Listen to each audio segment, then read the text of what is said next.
All right, I think we can get started. It looks like. Is there anyone else joining?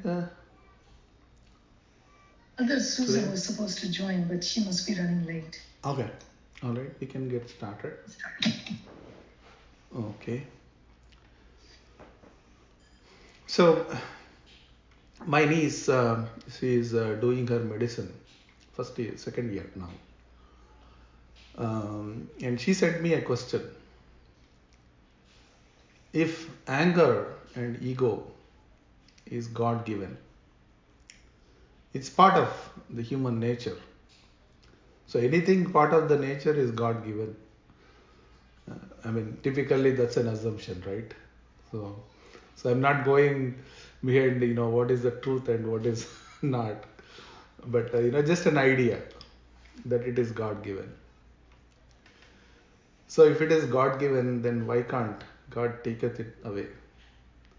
If it is harming me as an individual, why can't He take it away? Is the question.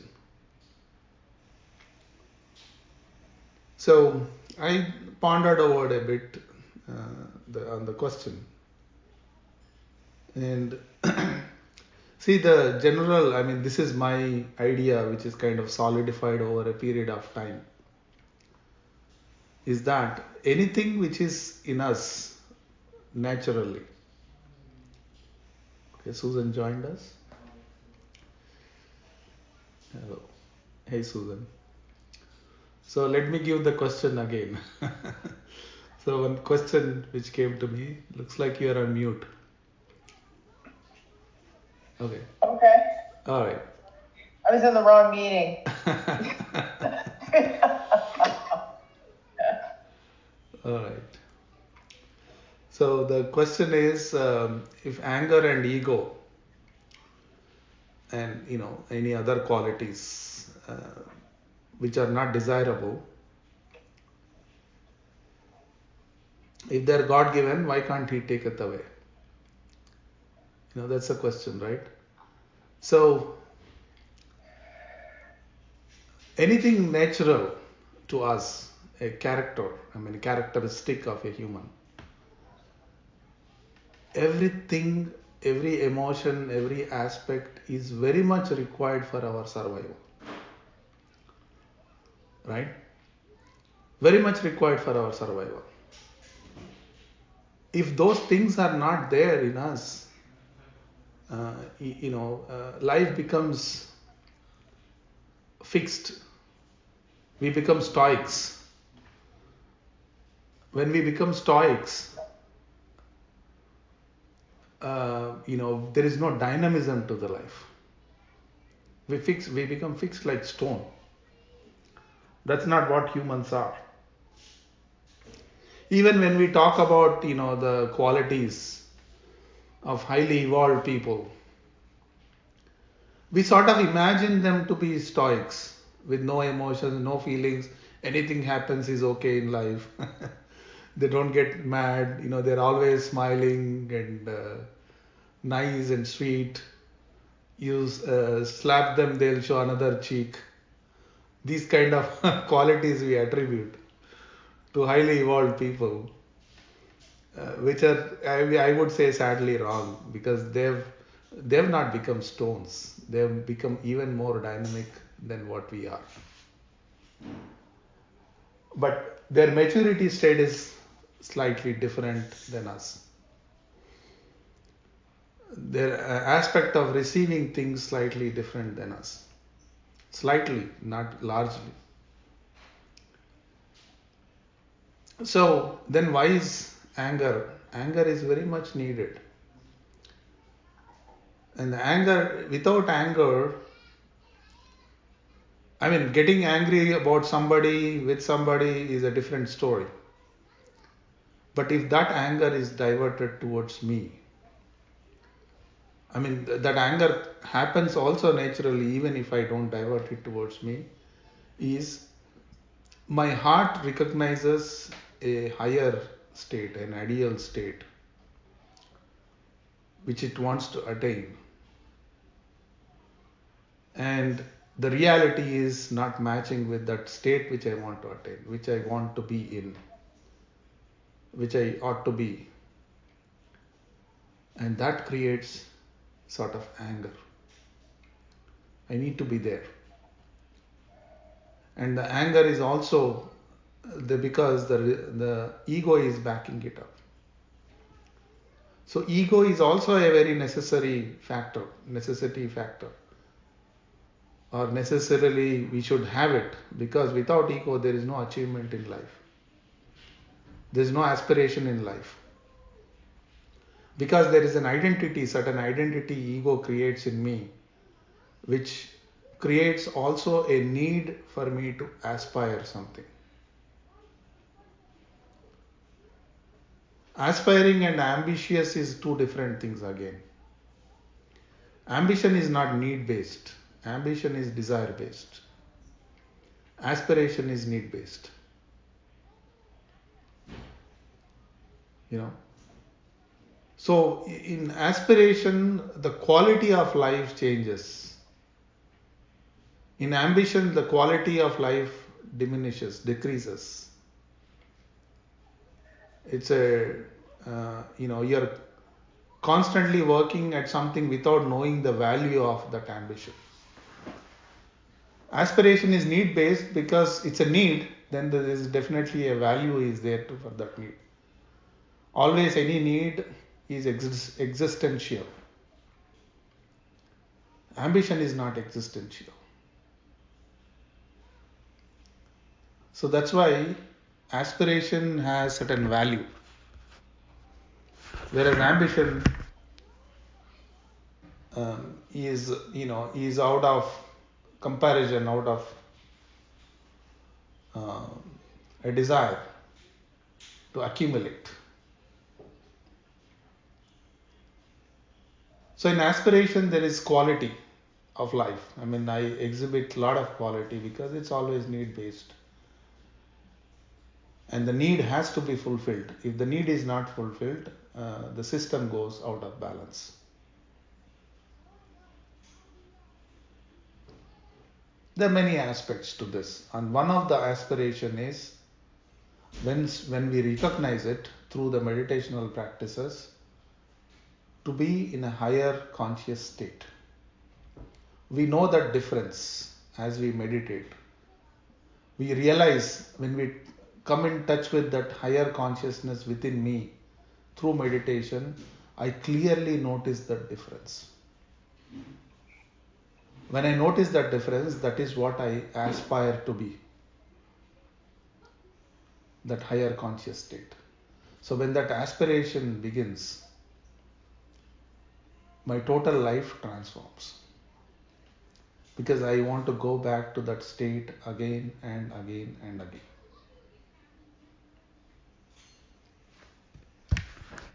You see it?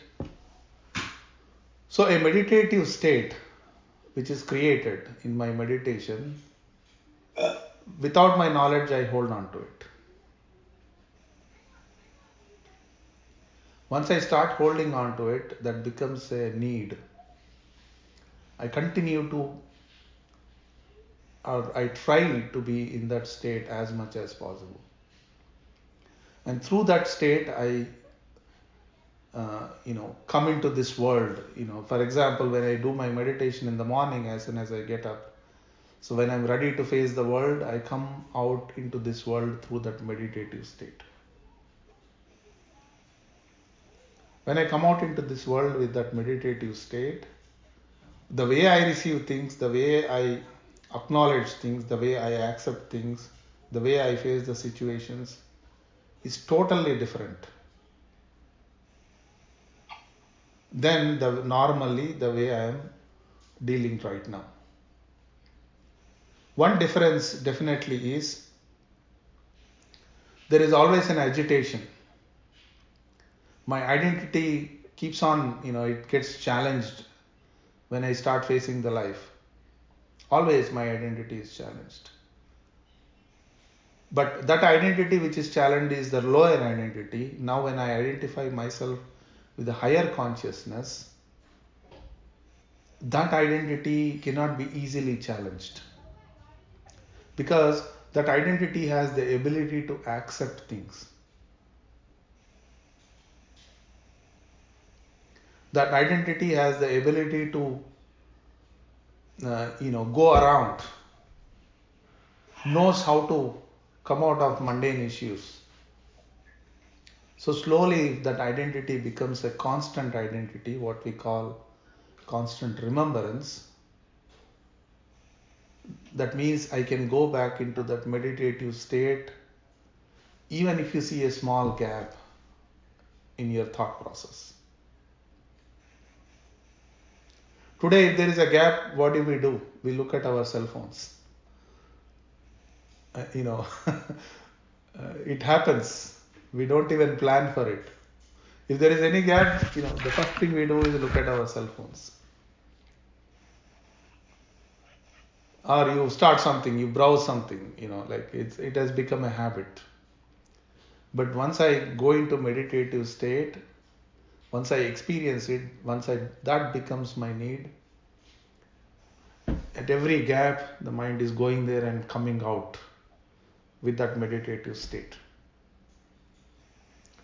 That is the real achievement of meditation.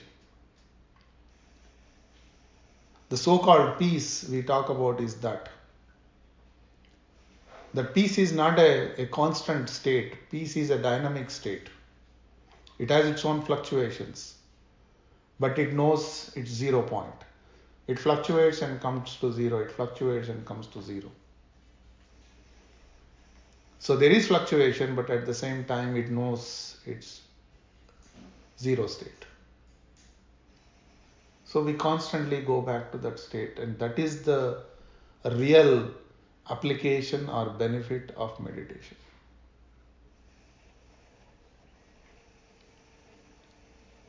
So we always assume, while meditating I should have peace. It is not while meditating you achieve peace. The state which it creates, if I can hold on to it, through that we can achieve peace. So this is a very important... go ahead, Cliff. I'm sorry. When you say that you can hold on to it after you're done meditating, yes, it's not an active thing, is it? It's just a state of being. As you come out of meditation, you just are, not that you strive to hold it. Is that correct? That's exactly right. You are. But that what you are is lost immediately. So now that I know that state, somehow if I can identify myself with that state, I can go back into that state.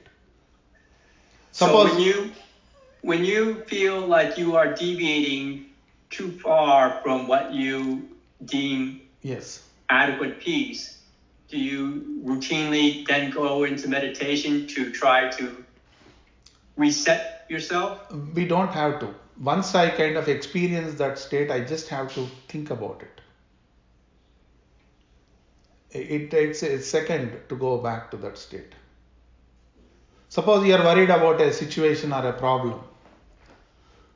Are you not constantly thinking about it regardless of whatever you are doing? Right? Because your mind has gripped it. We always identify ourselves with the problems. So in that scenario, I sort of become that problem itself. And that's why my mind is constantly working on to solve it. So that at the same time, the condition it is creating in you, the worry or stress or irritation, and the moment you think of the problem, even those things are following you.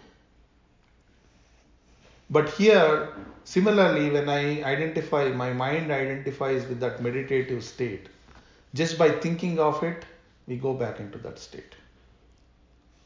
It's like you want to have an ice cream. Before you want to have an ice cream, the taste of an ice cream, you're already experiencing it in your mind. You want to make it a reality. So you go and get an ice cream and eat it, right?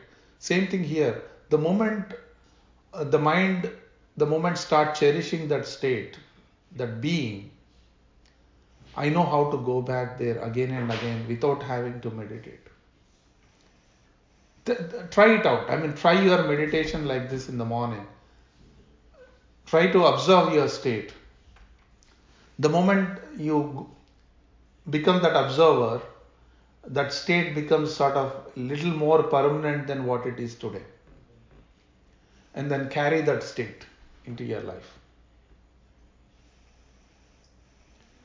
But for initially, because the subtle states we are not used to, and the subtle states my mind is not that attracted to, that's why we lose it like almost instantly.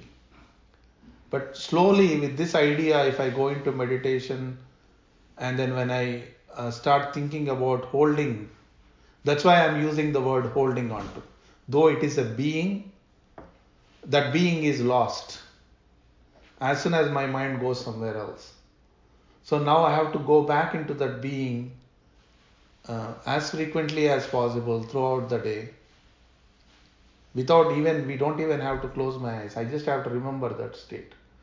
So I go back again and again and again. So that state is created again and again and again. And if I can do this just for a week, then it becomes a constant practice. Then I don't have to put even effort, remember, or do anything. It almost becomes a permanent state.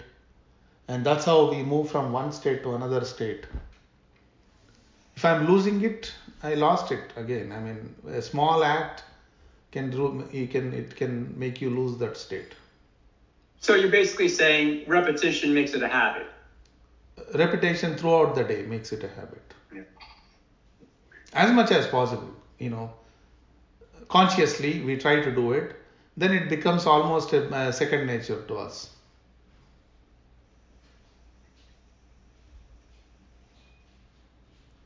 So we just have to try. I mean, we just have to work on it.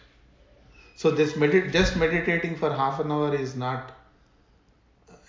enough. That needs to be carried throughout the day as much as possible.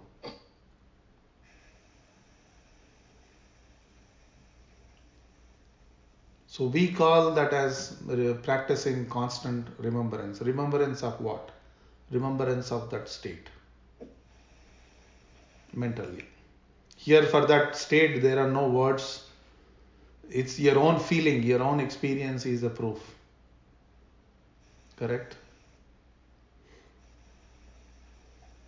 So here there is no name, form or anything. It's your feeling of that state, being that state itself.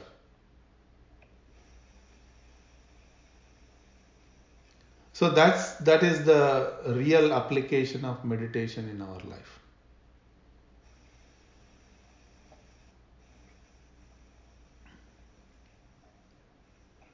Right?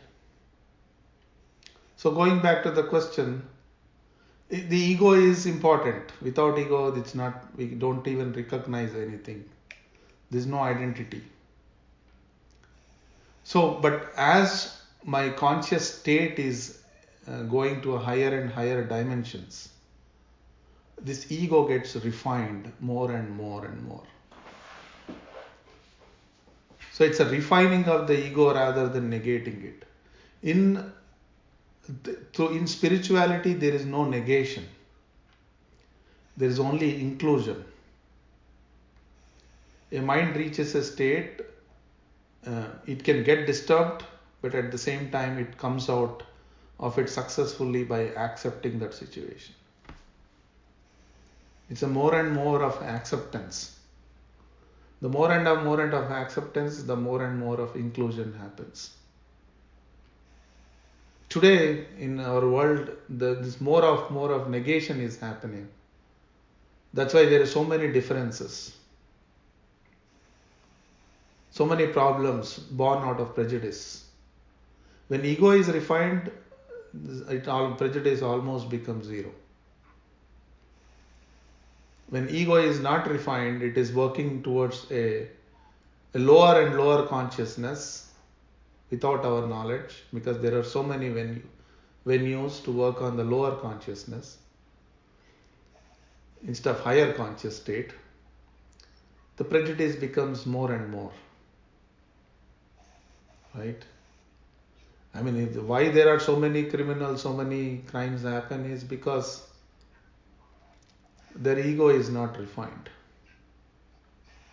As ego is refined, my actions also speak.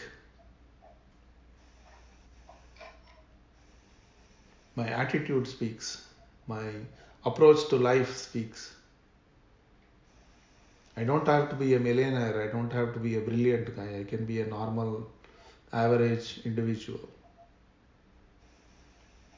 But my life is, I can cherish my life. What is the use of having everything but I cannot cherish my life? So that is the state what meditation brings into us. It must. So all that I need is a little bit of application of it.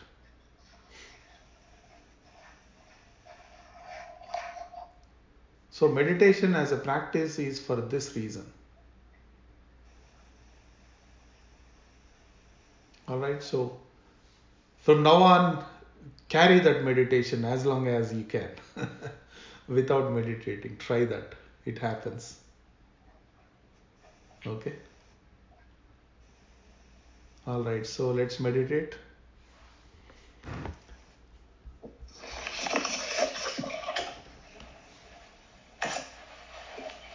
But Cliff, you brought up a good point. It's a state of being.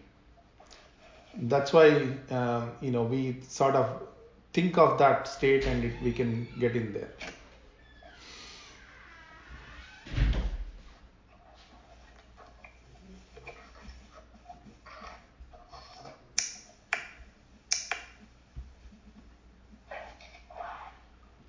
Eight.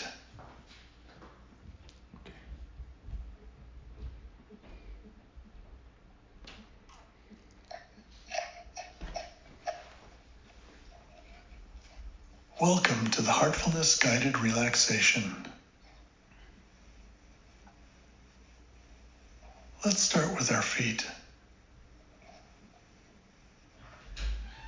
Wiggle your toes and let them relax. Make the thought that a current is flowing up from the earth, relaxing your feet, ankles, calves, and knees.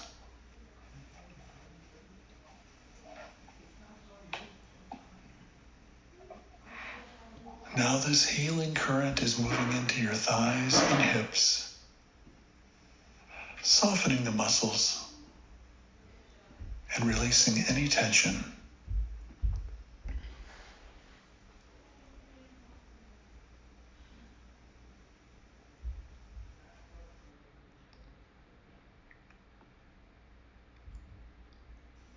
Relax your waist and lower back.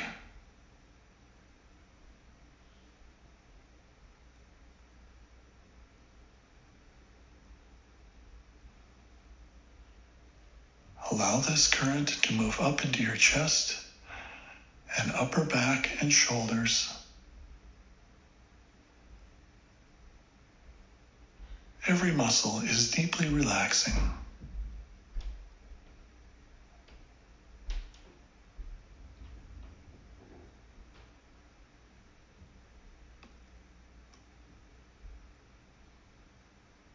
Now this healing current is moving into your arms, forearms, palms, and fingers, carrying away any tension.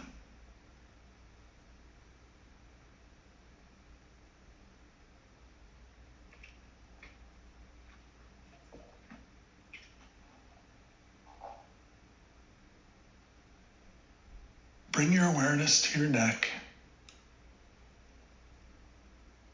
Allow every muscle to completely relax.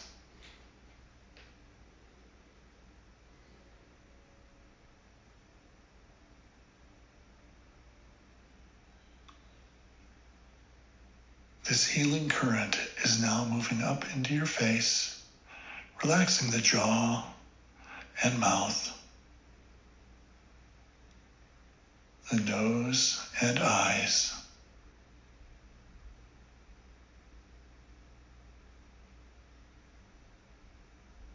Now feel your body from the toes to the top of your head is completely relaxed.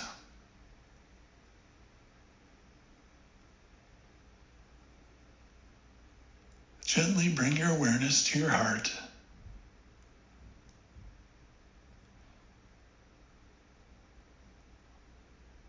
Imagine you're resting your thought on the source of light already present in the heart.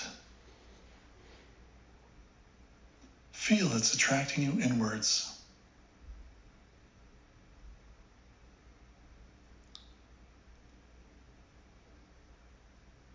If thoughts arise, gently come back to the source of light already present in your heart and feel it attracting you within.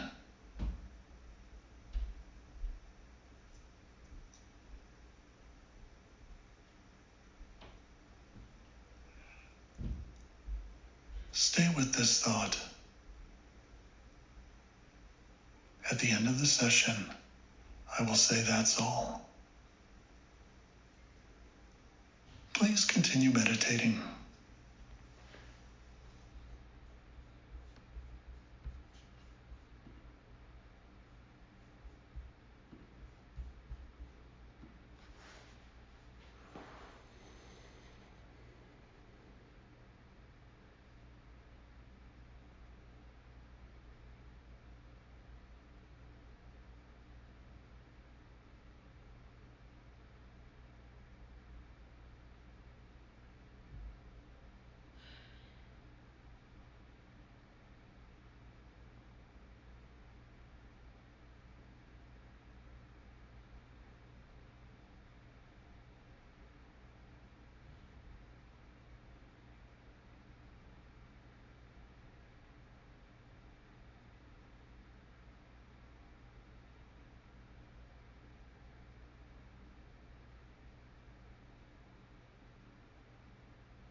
That's all.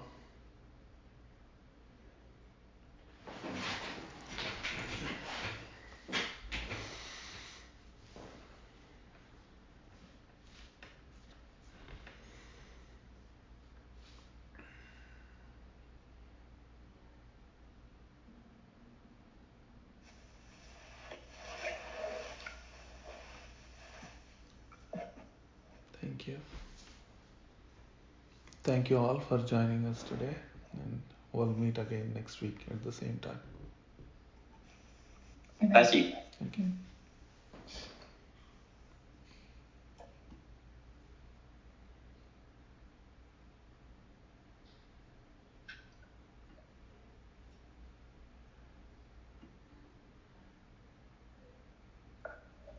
So Cliff, you bring up very good questions.